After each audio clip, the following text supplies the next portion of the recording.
হয়েছে saline?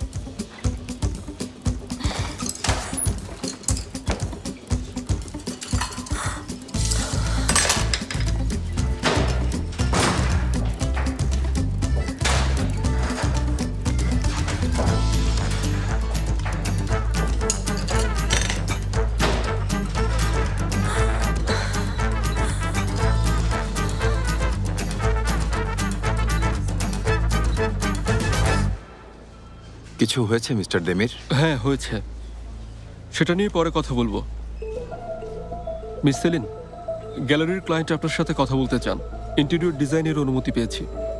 Ready হন, ওনারা আমাদের জন্য অপেক্ষা করছেন। আমাদের আজ আরেকটা মিটিং আছে ডেমির। ক্লায়েন্টকে বলে মিটিংয়ের জন্য অন্য একটা ডেট নাও। ক্লায়েন্টকে অপেক্ষা করাবো না। তুমি নিশ্চয়ই জানো এই কাজটা আমাদের খুব দ্রুত শেষ করতে হবে। জলদি এসো।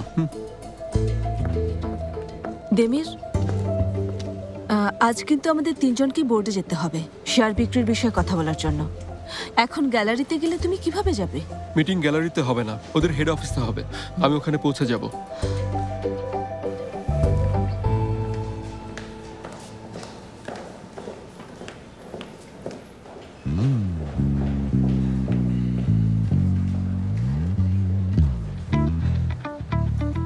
কোনো ব্যাপার আছে, বুঝতে পারছি। ওরা নিশ্চয়ই কিছু প্ল্যান করেছে। টেনশন হচ্ছে। হ্যাঁ, হাইপার টেনশন হচ্ছে। কিন্তু কিসের টেনশন? এখন টেনশন কোথা থেকে এলো? আগে তো এদের মধ্যে এমন কিছুই ছিল না। আজমি, কফি দিতে পারবে? হ্যাঁ, এখনই আনছি বুরাক স্যার। আমি গেলাম। সবাই নিজের কাজে যাও এখনই।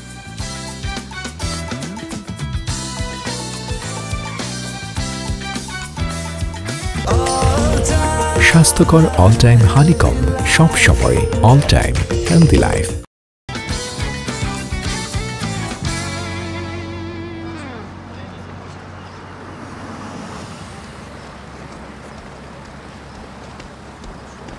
সেলিন, নামো। তুমি গিয়ে কফি নিয়ে এসো। আমি খাবো না, এখানেই অপেক্ষা করছি। সেলিন প্লিজ একটু নামো। ডেমির ক্লায়েন্ট অপেক্ষা করছে। সময় নষ্ট না করে চলো কাজ শেষ করি। সময় নষ্ট হবে না, এক কাপ কফি খাবো। তার মানে কোনো মিটিং নেই, তাই তো? শুধু শুধু তুমি আমাকে মিটিং এর কথা বলে এত দূরে নিয়ে এসেছো। তোমার সাথে লাঞ্চে যাব না বলেছি সেজন্য, তাই না? মিটিং আছে সেলিন আমার সাথে, জলদি এসো। দেখো আজকের আবহাওয়াটাও সুন্দর।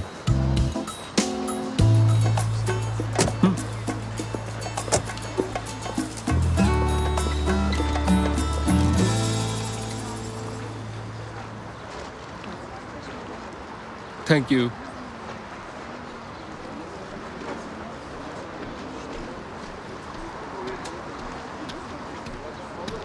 নাও খাও।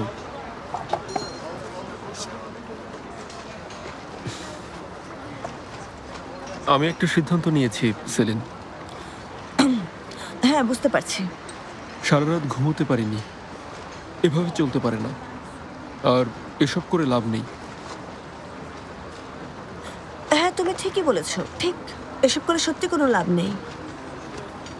তুমি বাড়ি থেকে চলে যাও বা আমি বাড়ি থেকে চলে যাই, হবে না। এসব করে কিছুই হবে না। ঠিক বলেছো, সত্যিই কিছু হবে না। অনেক চেষ্টা করেছি। মানে সব শেষ করতে চাইছো? হ্যাঁ চাইছি। বিষয়টা হাস্যকর হয়ে উঠেছে। কখন থেকে হাস্যকর হয়ে উঠেছে? কাল তুমি আমাদের বাড়িতে আসার পর থেকে, নাকি অন্য কারো বাড়িতে যাওয়ার পর থেকে, সেটা বলো। আরে না না, এরও আগে থেকে, কয়েক সপ্তাহ আগে থেকে এসব চলছে। তোমার আয়দার বাড়িতে থাকা, আমার বাড়ি থেকে চলে যাওয়া, এই সিদ্ধান্তগুলো একদম ভালো ছিল না। ঠিক আছে, ভালো, খুব ভালো ভেবেছো। একদম সঠিক সিদ্ধান্ত। ঠিক আছে, তাহলে শেষ করি। ঠিক আছে, তাহলে আমাদের দুজনেরই যখন কোনো আপত্তি নেই, আমি বাড়িতে ফিরে আসছি। বুঝলাম না। আমি বাড়িতে ফিরে আসছি, আর তুমিও কোথাও যাচ্ছ না। সকালে আমরা একসাথে অফিসে যাব, আর সন্ধ্যায় একসাথে বাড়িতে ফিরব। এভাবে আর আলাদা থাকা যাবে না। তুমি নিজেও কনফিউজ হচ্ছ, আর আমাকেও কনফিউজ করছো। আমরা দুজনই পাগলামি শেষ পর্যায়ে পৌঁছে গেছি। সেজন্য যতদিন না সব ঠিক হচ্ছে, বাড়ি থেকে অফিস, অফিস থেকে বাড়ি, এমনই চলবে। তার মানে তুমি বাড়ি ফিরে আসছো? আচ্ছা দেবীর বলো তো, তুমি কি আমার সাথে মজা করছো? হ্যাঁ, কাল যে বাড়িতে থাকতে পারোনি, আজ সেখানে থাকার সিদ্ধান্ত নিয়েছো। তুমি কি এই শোনো, কাল আমাকে ছেড়ে যেখানে গিয়েছিলে সেখানে গিয়ে থাকো, আমি কোনো কিছু কেয়ার করি না। আচ্ছা, যেহেতু তুমি কেয়ার করো না, আমি বাড়িতেই থাকবো। তুমি কোথায় থাকো না থাকো সেটা আমি কেয়ার করি, তাই তুমিও বাড়িতেই থাকবে। তুমি আসলেই একটা অসুস্থ মানুষ, পাগল পাগল একটা। দাঁড়াও দাঁড়াও, শোনো, আমি বোর্ডের মিটিংয়ে যাচ্ছি, তুমি অফিসে ফিরে যাবে, ঠিক আছে? সন্ধ্যায় একসাথে বাড়িতে যাব। দেবীর আমি এখন অনেক রেগে আছি। হ্যাঁ, আমি জানি তুমি রেগে আছো সুইটহার্ট, সেজন্যই তোমাকে জোর করছি না। আমার মনে হয় তোমার এই সুন্দর আবহাওয়াটাকে একটু উপভোগ করা উচিত। কিছুক্ষণ হাঁটো, একটু স্বাভাবিক হও, তারপর অফিসে যেও। সন্ধ্যায় একসাথে বাড়িতে ফিরবো।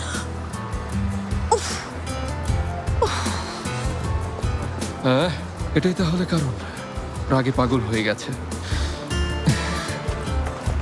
পাগল হয়ে যাব? এসব কি কি ভালো, সকালে একসাথে অফিসে যাব, সন্ধ্যায় একসাথে বাড়িতে ফিরে আসবো। নাটক, যেন উনি বিরহে মারা যাচ্ছেন। এসব আমি কি ভাবছি? ভুলে গেলে চলবে না, আমি রেগে আছি। কালো এক্স গার্লফ্রেন্ডের বাড়িতে গিয়েছিল। খুব খারাপ। অযথা ওনারা কেন ঝামেলা করছেন? আরে লেইলা আন্টি তো খুবই শান্ত স্বভাবের মানুষ।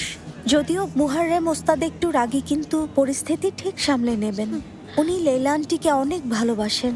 লেইলা তো এই বিষয়টা নিয়ে অযথা বাড়াবাড়ি করেই যাচ্ছে, তাই বাড়িতে পাঠিয়ে দিয়েছি, যেন ঠান্ডা মাথায় একটু ভেবে দেখে। আচ্ছা, এখন তাহলে কি হবে? থাকুক, দুজনই মন খারাপ করে থাকুক, তাহলে দুজনই একটু বুঝতে পারবে। আচ্ছা, ছোট্ট একটা জীবনে কিসের এত চিন্তা তোমরা বলো তো? ঠিক তাই।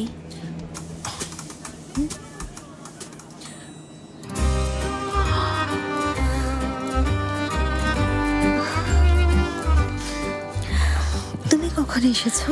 এই তো এখনই। সন্ধ্যায় কি করবে আজ? জানি না, কোনো প্ল্যান নেই। শোনো না, আমার সাথে ক্লিনিকে থাকবে?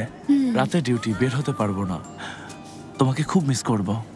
ক্লিনিকে থাকবো সকাল পর্যন্ত। কি সমস্যা? ওখানে আগেও তো ছিলে তুমি। তুমি যখন বলছো ঠিক আছে, কোনো সমস্যা নেই, আমি রাজি। তাহলে তো খুব ভালো।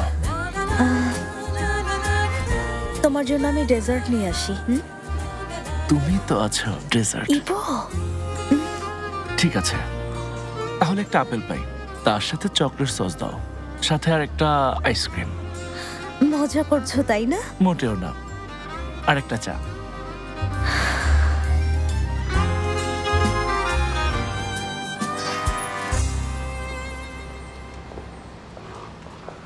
বোর্ডের সবাই আমাদের কথাগুলো শুনেছেন। অন্তত ওনারা এটা বুঝেছেন যে আমাদের মধ্যে কোনো দ্বিমত নেই। হ্যাঁ, সেটা হয়তো বুঝেছেন, কিন্তু ওনাদের মধ্যে একজন আমাদের এই শেয়ার বিক্রির প্রস্তাবে এগ্রি করেননি। এটাকে আমি নেগেটিভ ভাবেও দেখছি না। আমাদের অপেক্ষা করতে বলেছেন, মানে ওনারা ইলদিরিমের গুজবটা নিয়ে চিন্তিত না। তাই যদি আমরা এখনো কোনো ভালো কাজ করে দেখাতে পারি, তাহলে এগুলো এমনিতেই ঢাকা পড়ে যাবে। কিন্তু মিস তুর্কানের মতো ওনারাও যদি এই কাজটা ফিরিয়ে নেন তাহলে? আমি ক্লায়েন্টের সাথে দেখা করেছি, ওনারা ডিজাইন অ্যাকসেপ্ট করেছেন, জলদি কাজ শুরু করতে চান, এমন কিছুর সম্ভাবনা নেই। তুমি দেখা করেছো মানে? বলো তোমরা দেখা করেছো। কাজ থাকার পরেও সেলিনকে নিয়ে গেছো। আমি একাই গিয়েছিলাম, সেলিনের কাজ পড়ে গিয়েছিল। নিশ্চয়ই রাস্তায় ঝামেলা হয়েছে। আচ্ছা, তোমার ওই পার্সোনাল লাইফ আর প্রফেশনাল লাইফ আলাদা রাখার নিয়মটার কি হলো দেমির? ঠিক, আমি কয়েকদিন ধরে কাজের দিকে ফোকাস করতে পারছি না। যেমন ধরো, তোমরা দুজন মিস্টার ইলদিরিমের সাথে কি কথা বলেছো যে উনি ভয়ঙ্কর হয়ে উঠলেন? আমাকেও একটু বলো শুনি। বলার মতো কিছুই নেই। লোকটা তার মেয়ের... উনি আমার উপর রাগ করে কোম্পানির থেকে অন্যায়ভাবে ক্ষতিপূরণ দাবি করেছেন, আর এখানে বিষয়টা শেষ হয়ে গিয়েছিল। কিন্তু কিছু একটা হয়েছে, যার জন্য উনি ক্লায়েন্টের দিকে মুভ করেছেন। কি হয়েছে? ওনার সাথে কি কথা বলেছো? এসব বন্ধ করতে রিকোয়েস্ট করেছি। আমাদের এমপ্লয়ীদের তো আর কোনো দোষ নেই, কিন্তু শোনেননি। এই তো ব্যাপারটা যে এই পর্যন্ত না সেটা আমি জানি, কিন্তু তোমরা যা করেছো সেটা আমি বদলাতে পারবো না। লোকটা আমার সাথে কথা বলছে না। এই কাজটাই আমাদের শেষ ভরসা। আমরা এই কাজটা করতে না পারলে দেউলিয়া হয়ে যাব। আমাকে না জানিয়ে তোমরা আর কিছুই করবে না, ঠিক আছে? শেষবার বললাম।